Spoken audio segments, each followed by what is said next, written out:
Bem, ao começar, gostaria de fazer uma pergunta ao nosso público. O que aconteceria consigo se ela pisasse o seu pé?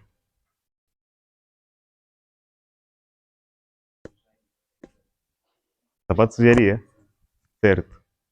Não sabendo da intenção dela,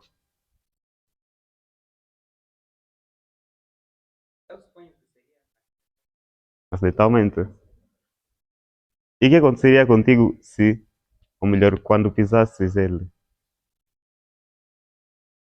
Diria desculpa. Se fosse acidentalmente, diria. Se fosse ocasionalmente, ou melhor, se fosse tendencionalmente.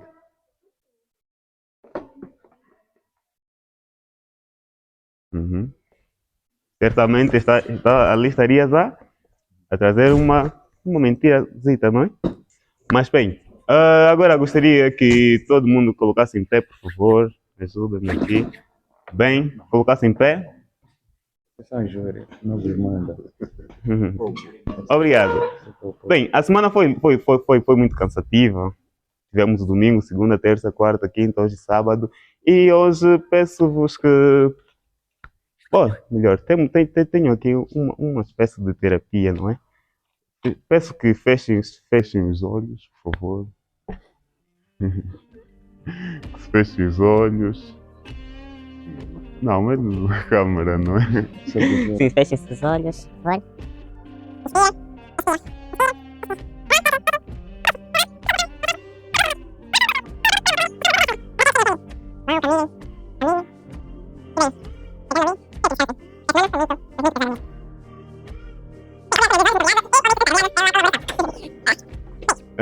O que é que os motiva a sair de casa de manhã, todos os dias, para ir ao trabalho?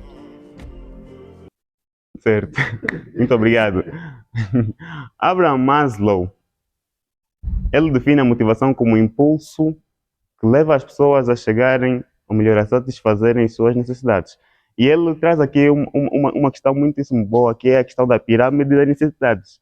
A dizer que, primeiramente, são as necessidades básicas de o comer e o beber, e mais tarde, só no fim de todas as coisas, é que vem a necessidade de autorrealização.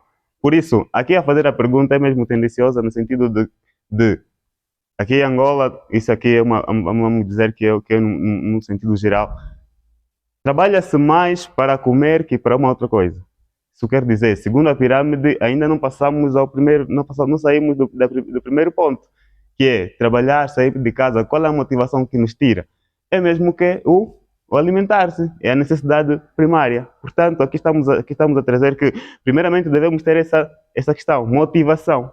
E depois de motivação, o que é que vamos falar? Estamos aqui a falar do que acontece com a cabeça quando o pé dói, numa abordagem mais sociológica.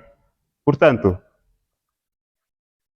aqui o ponto vem a ser o seguinte: Herbert Spencer, ele aqui vai nos dizer que existe um conjunto de estruturas ou organismos que vão formar uma estrutura social.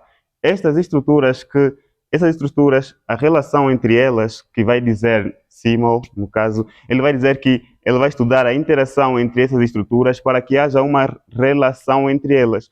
Tal relação, tal relação que Emily Durkheim vai considerá-la como fato social, é o conjunto de interações que tem-se tido, tem-se tido durante e ao longo das interações nesses determinados grupos. Essas estruturas desses grupos que são formados, aqui temos aqui alguns grupos. Temos a formação da família, primeiramente, depois da escola, vamos para a igreja, por vezes a igreja, mas também ali ele vai citar, Spencer vai citar a igreja, e depois da igreja vai citar o local do trabalho, sendo que esses organismos constituem a sociedade, ou melhor, constituem a própria sociedade. Bem, aqui quero trazer o quê? Permitam que bebe água, por favor. Ter minha companhia.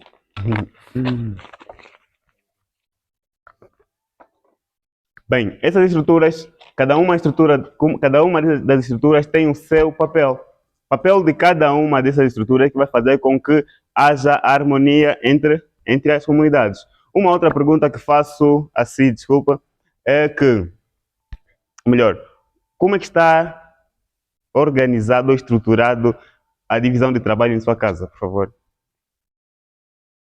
A divisão de trabalho. Uhum. Uhum. Certo, né?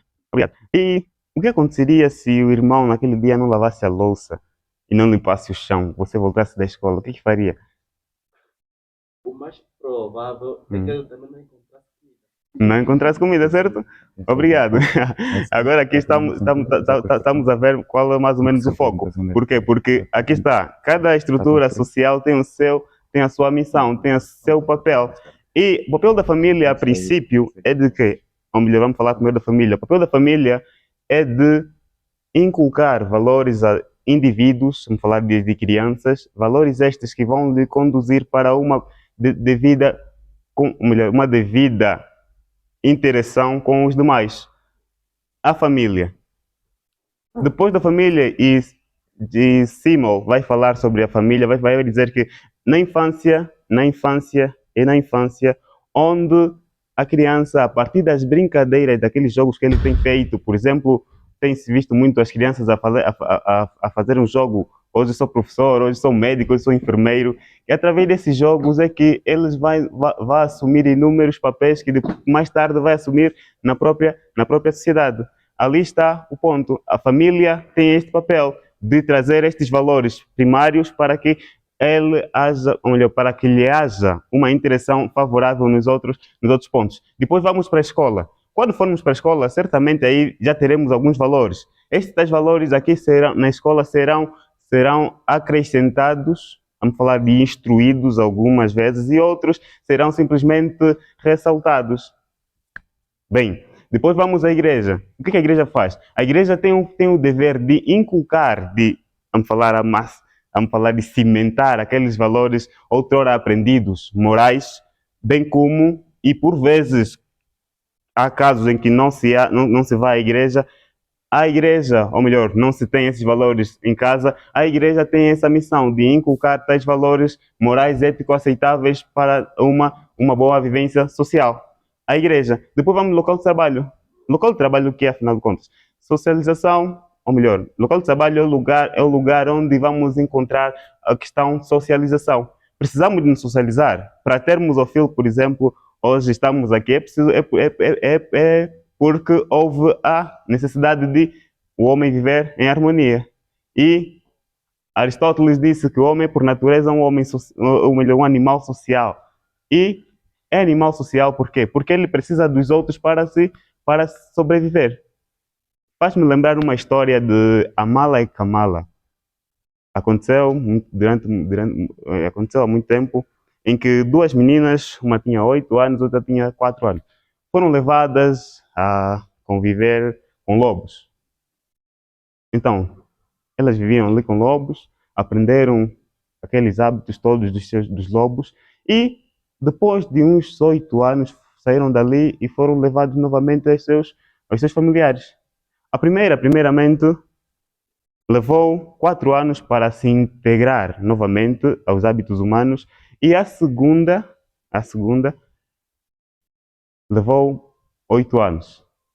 Por quê? Porque a princípio eles tinham hábitos semelhantes aos dos hábitos dos animais. Eles andavam 4 patas, não é? Com os braços também, comiam como os animais comem, poucas vezes faziam uso das mãos e ficaram assim. Isso para dizer só que é importantíssimo que o meio em que estamos influencia e de que forma a forma como vamos nos comportar, a forma como vamos a forma como nos comportarmos. O meio em que estamos, a influência das pessoas e do ambiente, influencia de que maneira, da forma como vamos nos comportar. Igreja, escola, família, local de trabalho. Devemos saber que o que acontece com a cabeça quando o pé dói? O pé, aqui estamos a falar de família. Voltando ao exemplo dele, ele disse que quando o irmão não lava a louça, certamente não se come. E aqui estamos a dizer, quando a família não traz esses valores à criança, a escola certamente terá um trabalho redobrado. Quando a escola também não tiver esse trabalho bem feito, a igreja terá. E nos casos de não haver igreja, certamente o local de trabalho é que sofre. E aqui estamos a dizer, e vamos trazer aqui uma abordagem mais, ou melhor, uma abordagem feita pelo Santo Agostinho, que vai dizer, vai trazer uma mensagem de Civitas Dei, Civitas Terrena, cidade de Deus, cidade dos homens. Onde vai lá que a Civitas Dei, a cidade de Deus, é governada pelo amor altruísta, bem como, ou melhor, ao passo que a Civitas Terrena é governada por um amor egoísta, é mais egoísta, é mais nosso. E neste amor egoísta, nessa atividade terrena, é governada por um Estado. O Estado o que é, afinal de contas? O Estado é o elemento regulador desta mesma sociedade. E precisamos entender que se o Estado está com problemas, como o nosso Estado está com problemas, é porque alguém não está a fazer bem a sua função. E quando não está a fazer bem a sua função, estamos a dizer que o pé está a doer. E quando o pé dói, certamente uma outra parte do corpo também dói. Porque Paulo, na sua carta aos Romanos, bem como Coríntios, também vai dizer, ele vai dizer que o Espírito é o mesmo, mas há diferença de dons.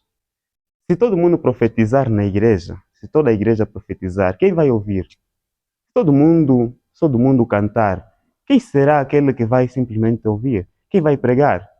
Ele vai dizer que nós todos somos elementos de um corpo que é Cristo.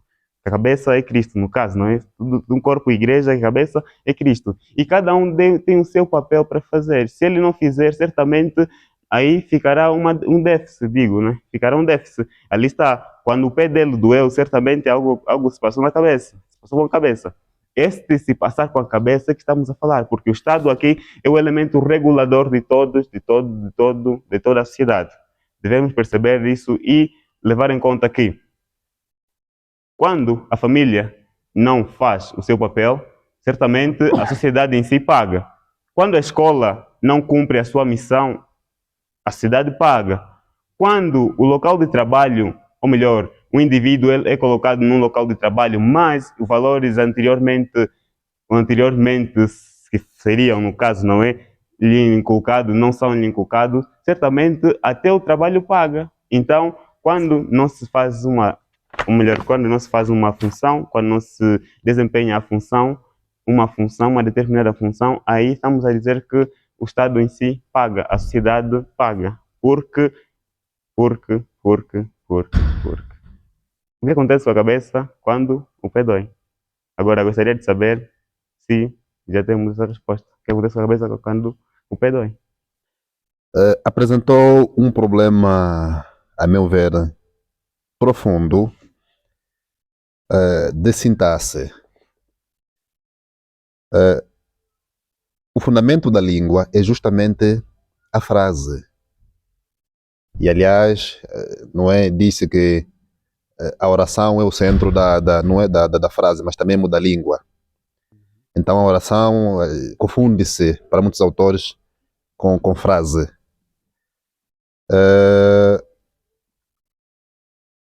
Quem não consegue acertar na frase, assim não tem mais nada que fazer. Se não entende como deve construir as frases, então é muito provável que de algum lado ouça que não fala bem. Não fala bem. Que aqui nós estamos a nos referir às palavras bonitas ou menos vulgares. É mesmo como constrói as frases. As frases têm a sua própria ordem, portanto, primeiro a canônica e depois as derivadas, mas todas elas, aliás, a canônica é geralmente, para a linguística, não é? A canônica, a frase canônica é mesmo, a ordem canônica da frase é a ordem comum, que toda a gente usa e tal, enquanto que as derivadas, maioritariamente, são estruturas literárias, não é? São desvios. Mas aqui, mesmo para a ordem canônica, o Vitor fracassou em muitos pontos. Vamos ver aqui apenas algumas das que nós anotamos. Diz assim: Aqui, ao fazer a pergunta, é mais tendencioso e depois, quer dizer, vê como é que a frase está. Aqui, ao fazer a pergunta, é mais tendencioso. Quer dizer, na altura em que enunciou aqui o segmento, queria dizer que a pergunta que agora ia colocar era mesmo tendenciosa. Mas ele diz assim: aqui ao fazer a pergunta é mais tendencioso. Depois, essas estruturas, a relação entre elas, está a ver? Essas estruturas, a relação entre elas, quer dizer, no mesmo. E aliás, a forma correta não seria a relação entre essas estruturas, que é, digamos assim, a construção normal e correta, em vez de essas estruturas, a relação entre elas, a partir do momento em que, por exemplo, faz essa inversão, está a dizer que a frase já não é formal. Como está estruturado a divisão do trabalho? Claro, isso aqui é um erro de concordância, não é? Como está estruturado a divisão do trabalho? Em casa do, acho que é do colega lá.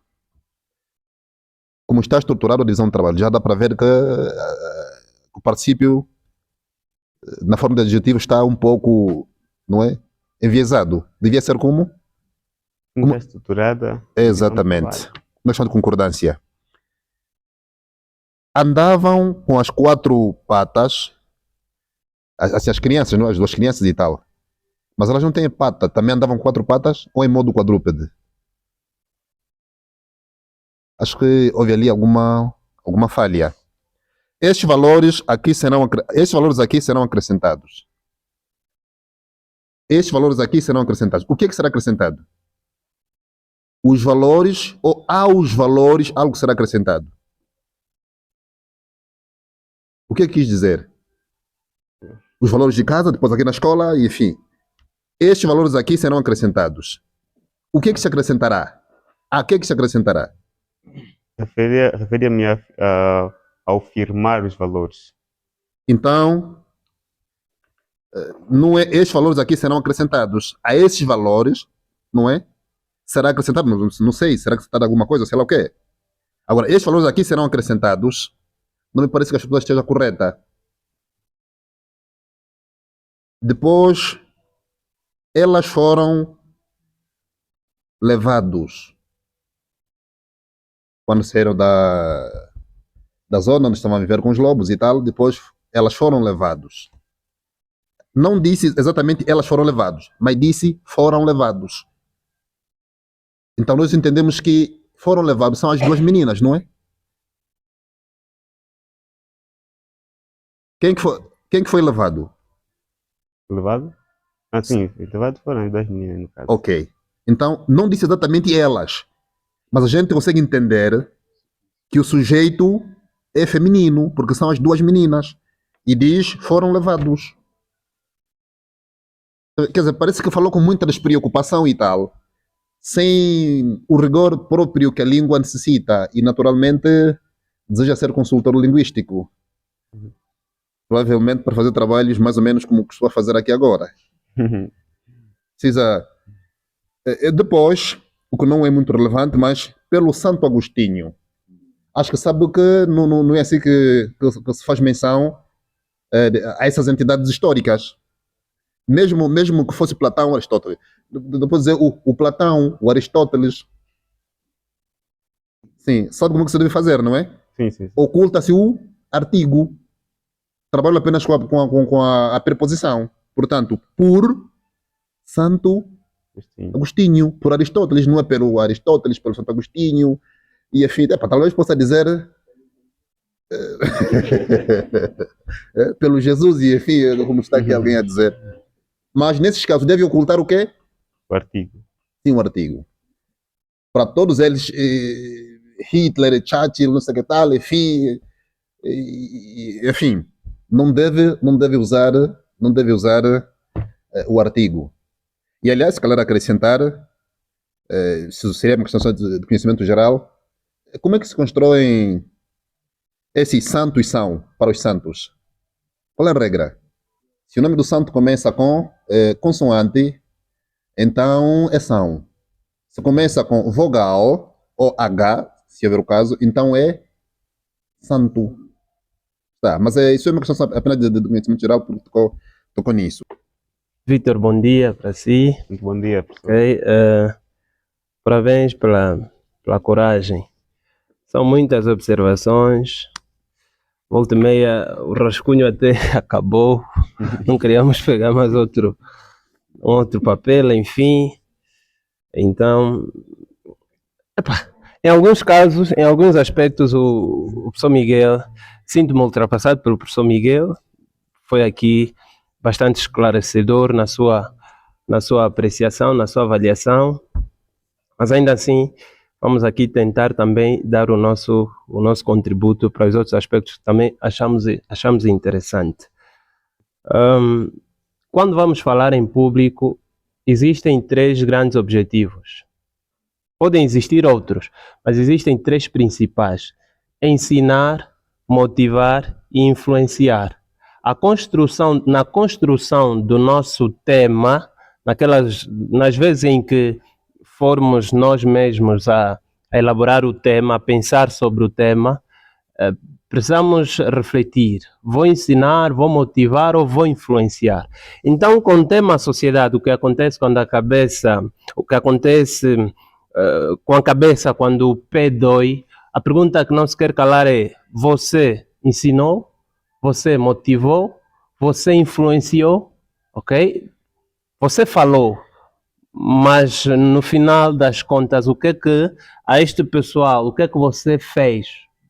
O que é que você deixou em termos de... Porque é aquilo que já dissemos, por mais bonito que seja o assunto, não fale se não for necessário. E a condição sine qua non para se falar em público é o conhecimento do assunto. E não pode ser um conhecimento meramente superficial. Deve ser um conhecimento profundo. Okay? Deve ser um conhecimento profundo. E depois, com este conhecimento, nós temos que apresentar uma estrutura argumentativa. A estrutura argumentativa, o professor Miguel falou aqui da oratória clássica, o que na altura, na antiga Grécia, as pessoas estudavam a oratória, estudavam a retórica para defender a causa daquelas pessoas que tinham conflito, sobretudo com os tiranos. E eles construíam uma estrutura argumentativa, exórdio, narração, a proposição.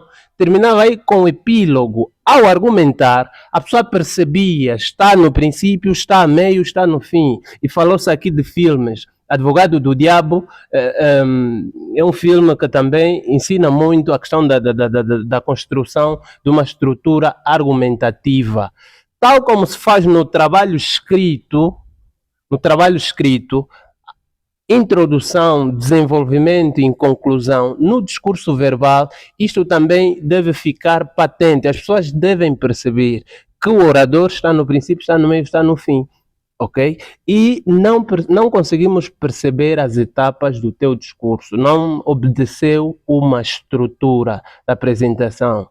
Percebemos no princípio, ok, saudou, mas depois ficamos um pouco perdidos. Parecia que estava a avançar, a recuar, enfim, porque perdeu-se. Então, vai pensar no tema, vai buscar referências, vai ler, vai fazer as investigações, revistas, jornais, enfim, vai construir todo o arcabouço. Depois de construir tudo, vai ter que organizar. Não, no princípio vou falar isto, mas a meio vou falar isto e vou terminar assim, ok? E percebemos que você não terminou. Por exemplo, se formos rigorosos na estrutura da tua argumentação, você não terminou. Uma coisa é concluir, outra coisa é parar de falar. Algumas pessoas não concluem o discurso, simplesmente param de falar. Quando é que as pessoas não concluem? Quando não incitam uma reflexão, quando não apresentam um apelo, ok? Quando não apresentam conclusões sobre a tese defendida. Porque quando esses elementos não ficam claros e a pessoa diz que terminou, não concluiu, simplesmente parou de falar. Então, não pare de falar, conclua o discurso é extremamente importante. Isto deve estar bastante claro.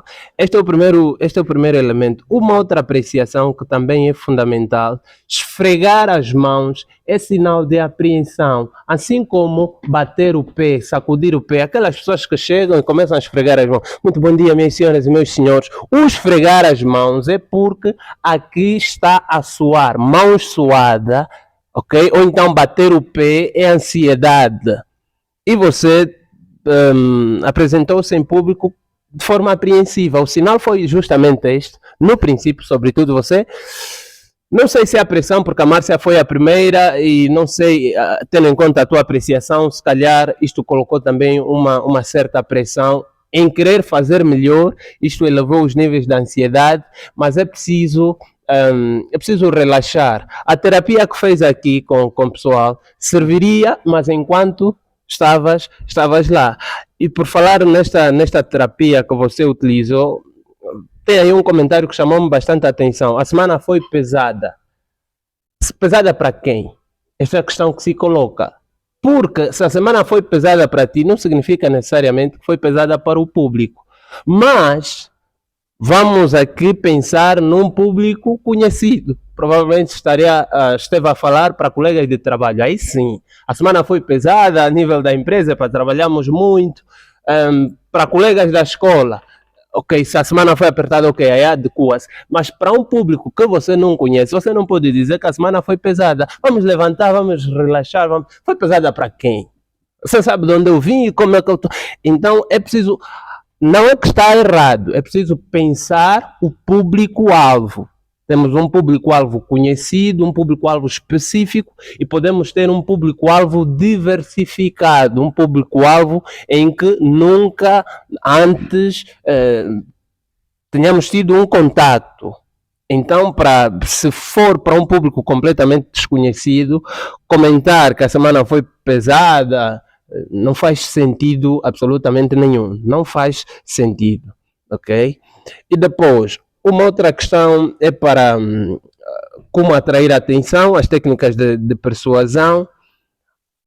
Perguntar não é só por perguntar. E utilizou perguntas exageradas.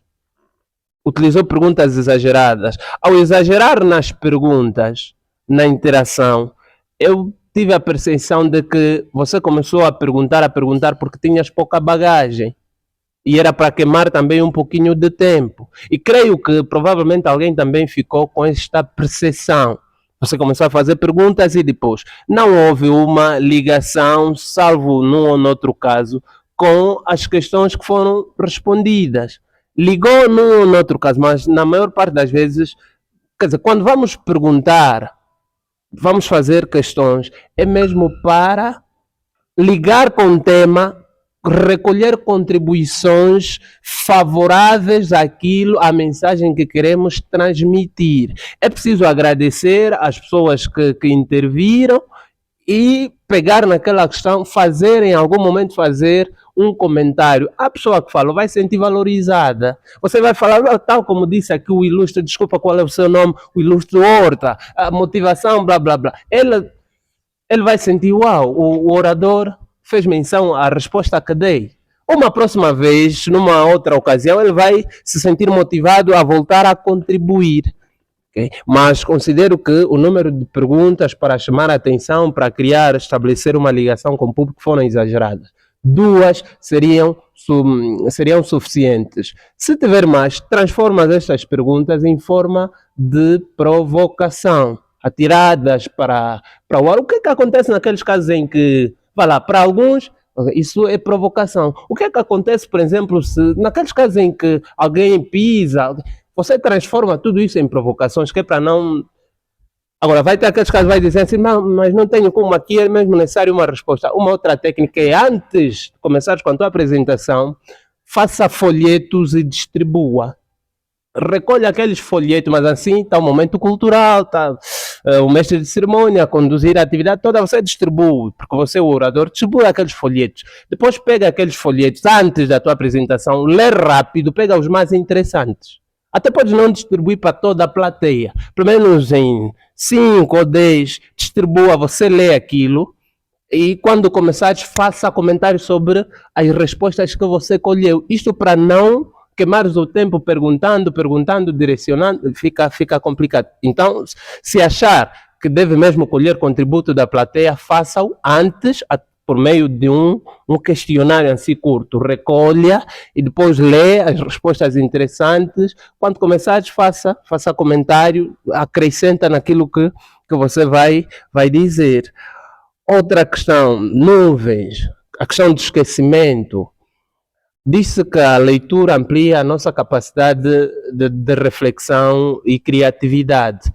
Quanto mais a gente lê, mais criativos vamos nos tornar. Ou seja, quem sempre ler terá sempre o que dizer.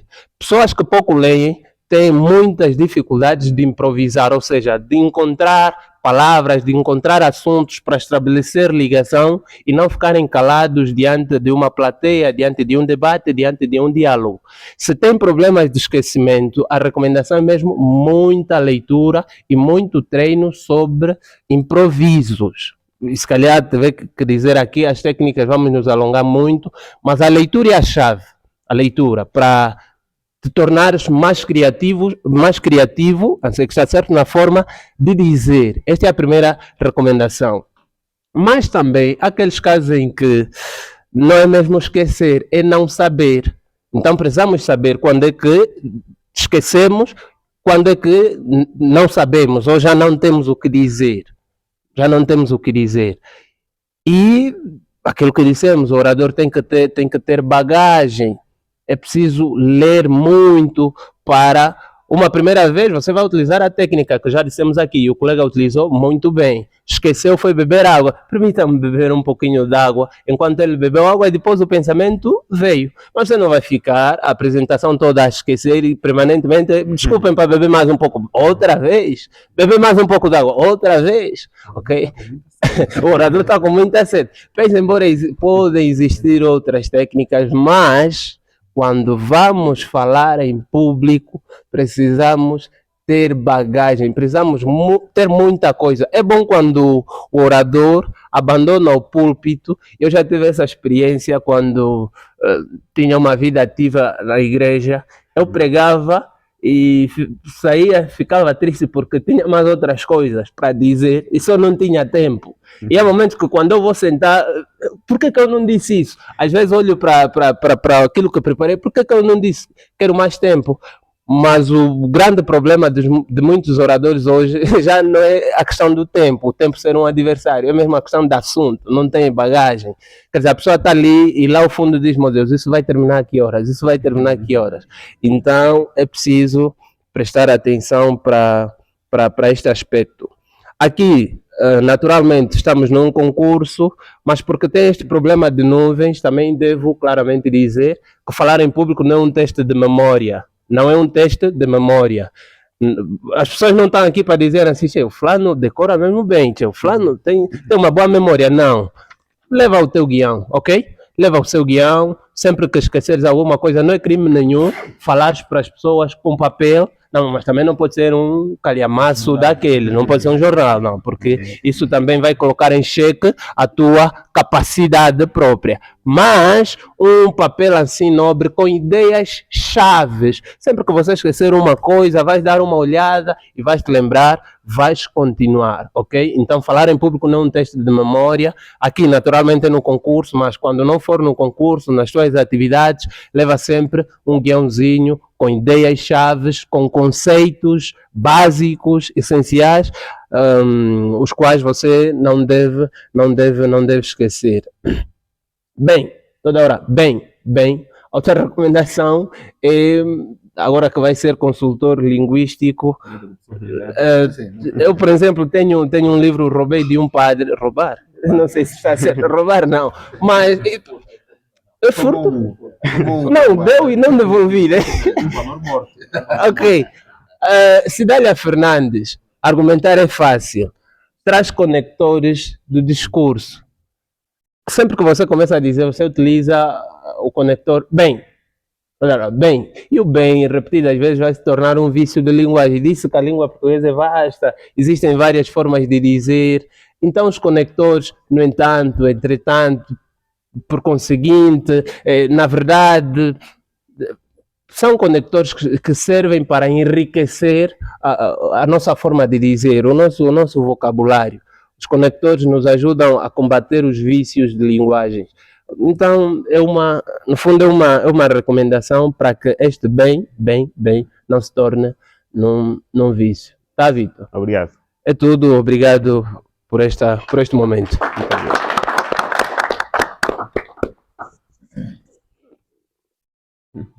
Bem, acho que o bem por excesso, não é, também faz mal.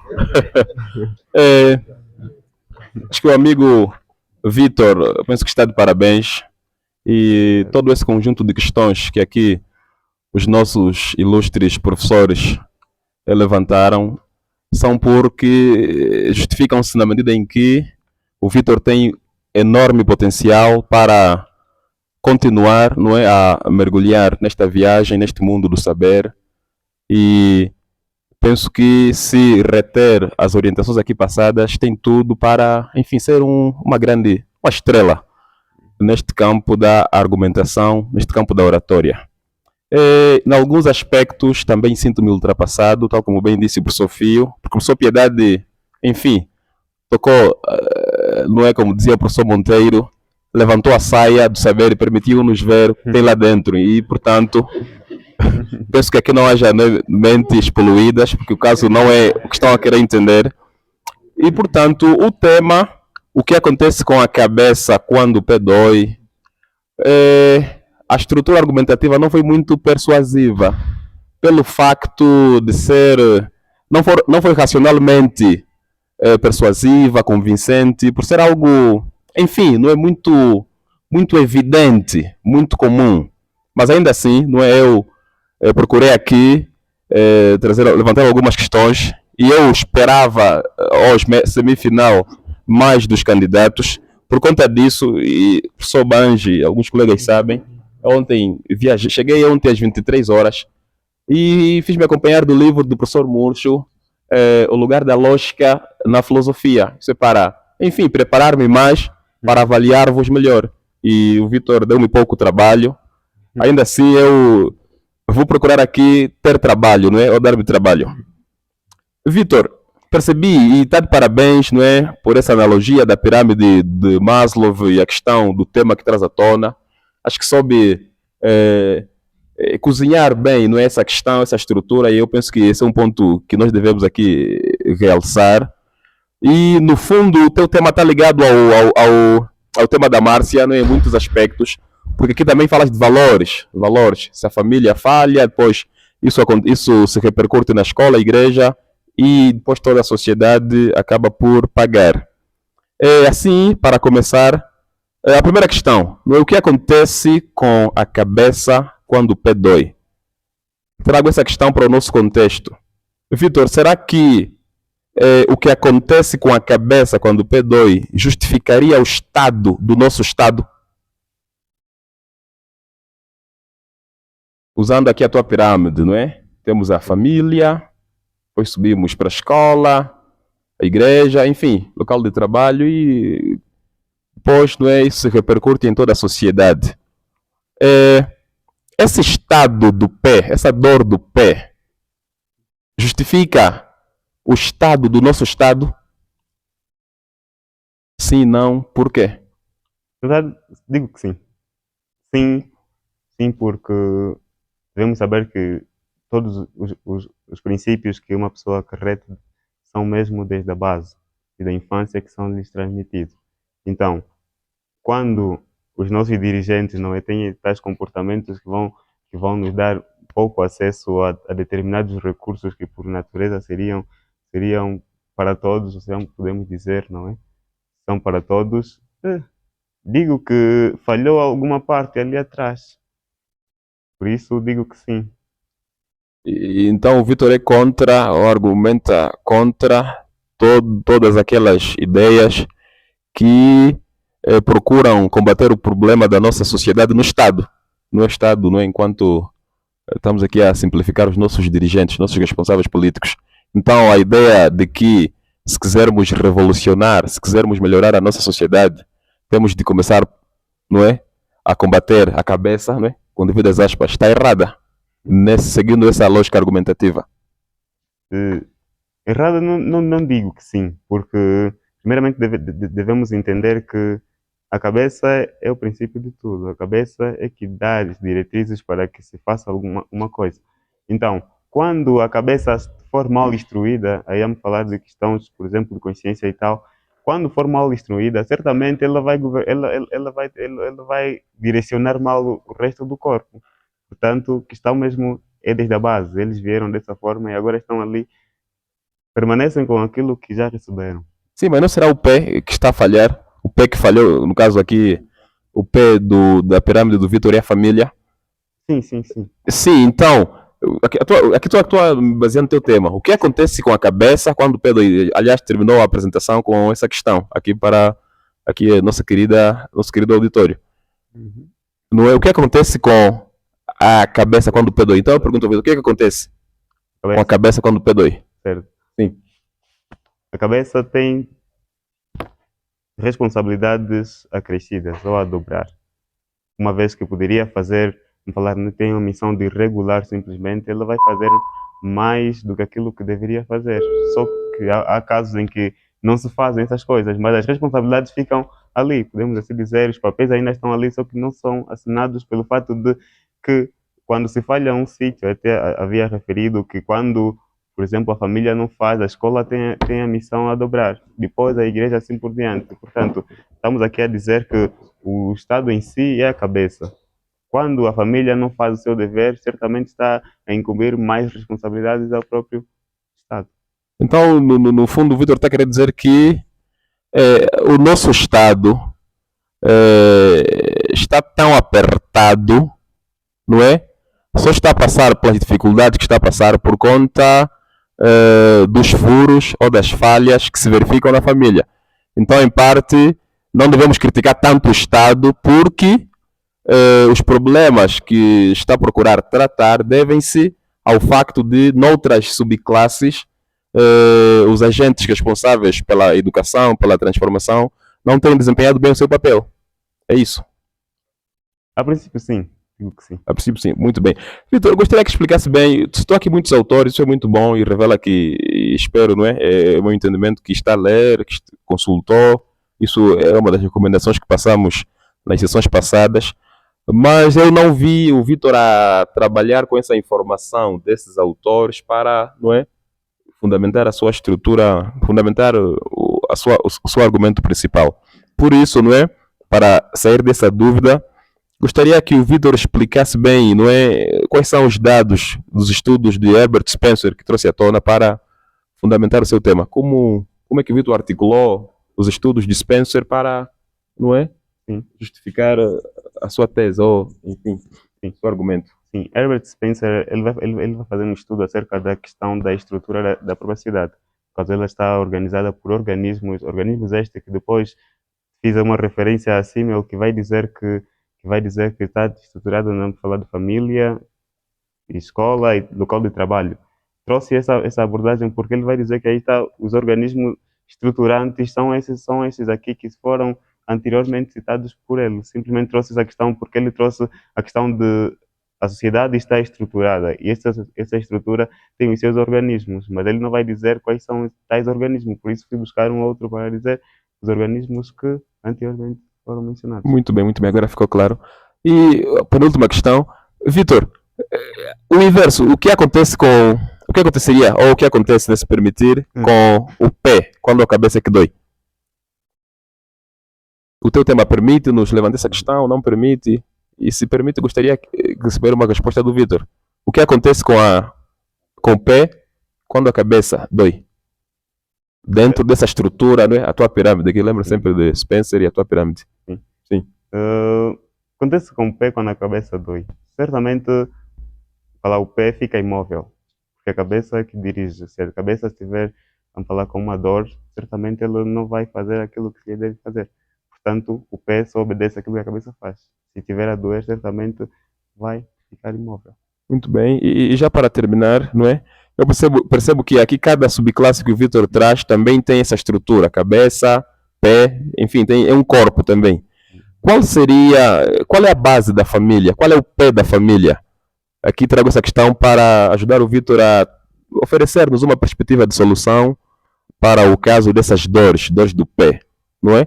Sabemos que, não é, o problema que o Vitor detectou está no pé, mas esse pé, não é, se nos permitirem, também constitui em si um corpo, que também não é, tem uma estrutura, cabeça, tronco e membros. Portanto, qual é o pé da família e como sair dessa crise que o Vitor aqui procura, enfim, dar uma resposta de forma implícita? Sim, o pé, digo, o pé são os filhos. São os filhos. Que estamos a trazer o pé, o filho, depois a cabeça são os pais. Vamos falar o pai propriamente pai. O pé é filho porque quando o pé dói, certamente ali estão a falar, estamos a tentar dizer que faltam-lhe alguns valores. Estes valores seriam transmitidos pela cabeça, que não lhes foram transmitidos. No caso, as orientações que a cabeça dá ao pé são as fundamentais para que a cabeça não venha a sentir essas dores que posteriormente pode sentir. Obrigado, é tudo. Obrigado.